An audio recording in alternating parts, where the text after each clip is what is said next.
Hey everybody, welcome back to A Glittery Life. Well, you saw the title. This is a get to know me video. I figured it's about time to do another one. I'm going to link the other ones that I've done before so that you can go back and watch those. Those are Q&A videos. And a while back I asked you guys for some questions, some things that you wanted to know about me. And because there's so many of you that are new to A Glittery Life, I thought, well, it's no time like the present. So I wrote down some of your questions. And the most asked question I got was, how long have I been doing makeup? Well, I have been doing it for a long time, not just on myself, but on other people. And I started out just doing like senior portrait makeup or bridal makeup, just kind of like beauty makeup like that for people that I knew, you know, prom, homecoming, like all that kind of stuff. And then it just evolved into kind of more of like a regular career for me. And I was doing it as a side project when I lived in Northern California. And then when I moved to LA about 4 years ago, it was time to, well, 3.5 years ago, it was time to actually get serious about it. And that's kind of when I jumped into doing it in the industry as more of a real job. The next question I got asked a lot was, how did I get into the industry? And what they're asking is, how did I get into the entertainment industry? How did I start working on set and film and television and commercials and all that kind of stuff? And honestly, I hustled so hard. And it's all about who you know down here. There's a lot of people that aren't even very talented that are working way more than I am, but it's because they know the right people. Holler for connections. So holler. So it's really all about connections down here, and and being a really hard worker. I work really hard, and so anytime I'm on set, I try to be the person with the best attitude and the best work ethic, and that opens a ton of doors. And I would suggest for anybody in any career, that's really what to do. Work hard, have a great attitude, you'll always have work. And that's how I got into the industry. It helps that I have friends that are in the industry, let's be honest. And another question I got asked a lot was, what do I do when I'm not doing makeup? Because that is not my full-time job. I see clients for counseling, and I work in inner healing. I work with people that have kind of suffered serious trauma. And so that is actually what I do a couple days a week. I see clients in a counseling office and help people work through kind of the most painful stuff in their lives. So I work with people via Skype. I work with people all over the world. I travel to work with clients, and I also do a ton of coaching, executive coaching. I work with businesses.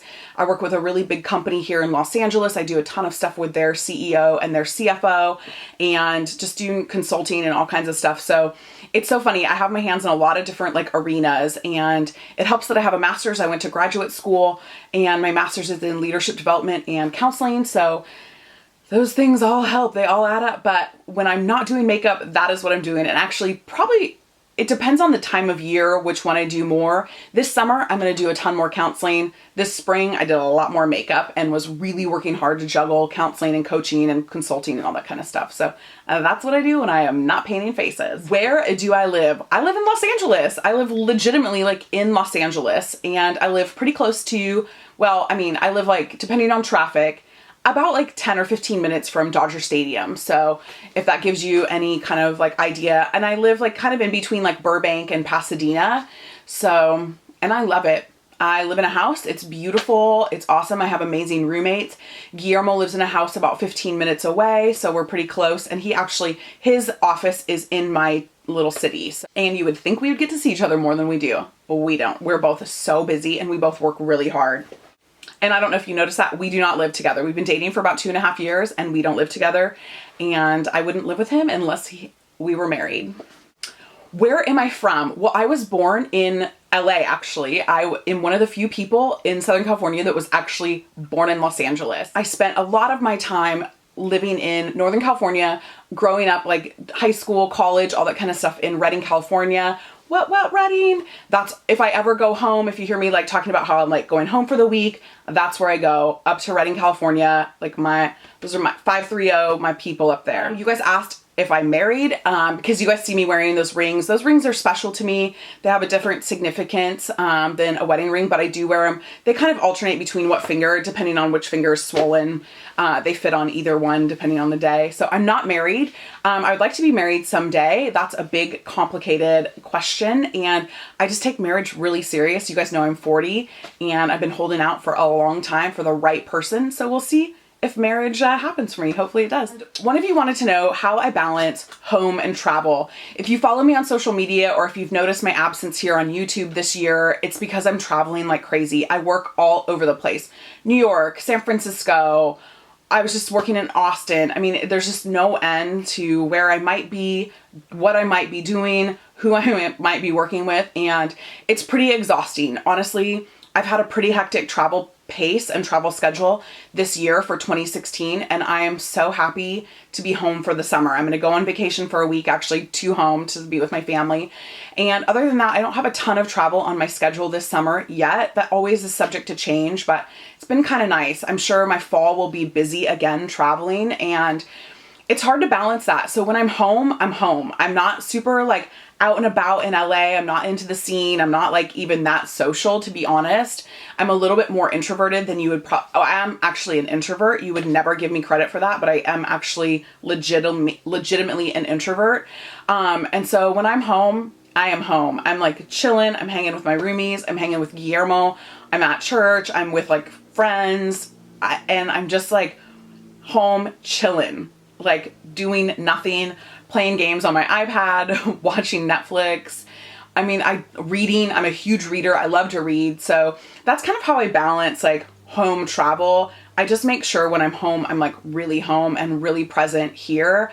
And then I'm really relaxing and recharging so that I can be fresh and full of life and full of energy when I'm on the road working. One of you asked me the quirkiest thing about me. The quirkiest thing about me would be, I don't know. I'm like super quirky. I have like 1,000 quirks, honestly. One of the quirkiest things about me is that I have like a savant nose. I can smell something from a mile away. You take me into Bath and Body Works and put a candle in front of me and I can smell it with no label on it and tell you every ingredient that's in it. Literally, if somebody's driving in a minivan, 5 cars behind me on the freeway and they're eating McDonald's French fries, I'm like, who's eating McDonald's French fries? You know, if somebody's like smoking within like a mile radius, I'm like, I can't believe somebody's smoking. You know, I mean, I just have like a really strong olfactory like sense. So the other quirky thing is kind of what I just already mentioned, is that I am like a super introvert. And that is not, introvert, extrovert is not a personality style. It is actually how you deal with social settings and how you draw energy from social settings. And so if you have always wondered if you're an introvert or an extrovert, go look it up and figure it out, because it's really fascinating and it'll help you understand yourself a little bit better. And the last question is, do I have a hidden talent?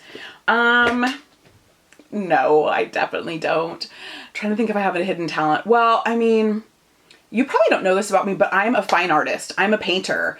I have painted for years and years and years. In fact, a lot of times when I wasn't working heavily or consistently as a makeup artist, I didn't even realize I wasn't, because I was painting so much. So on like big canvases, big murals. I mean, I was for a while was actually making a good portion of my income selling art, selling my paintings, which is kind of cool, and prints of my art. So, or like traveling and doing murals and being commissioned to paint like in cool places. So I guess that's a hidden talent because you don't see it displayed on YouTube, but I don't know. If you have more questions for me, I would love to do another one of these videos. So ask me down below or snap them to me. Some of you are saying that you can't snap me, but I don't know. JU1 snaps me all the time. So you guys can go ahead and start snapping me. If you're not following me on Snapchat, join the Snap Life. It's really all the real life stuff. Like most of the time I don't have makeup on. I apologize for that, but it is what it is. I'm 40, so I don't have to care. But yeah, at @TrishaLee_W, same as my Instagram, follow me over there, same as my Twitter, follow me over there. I always respond to Twitter questions. So if you ask me a question on Twitter, I will tweet you back, no problem. It's so easy for me to do that because not very many people are on Twitter anymore. So anyway, thanks so much. And if you liked this video, give it a thumbs up. If you're a hater, then bye girl, don't even worry about it. Thanks so much, and I'll see you later. Bye.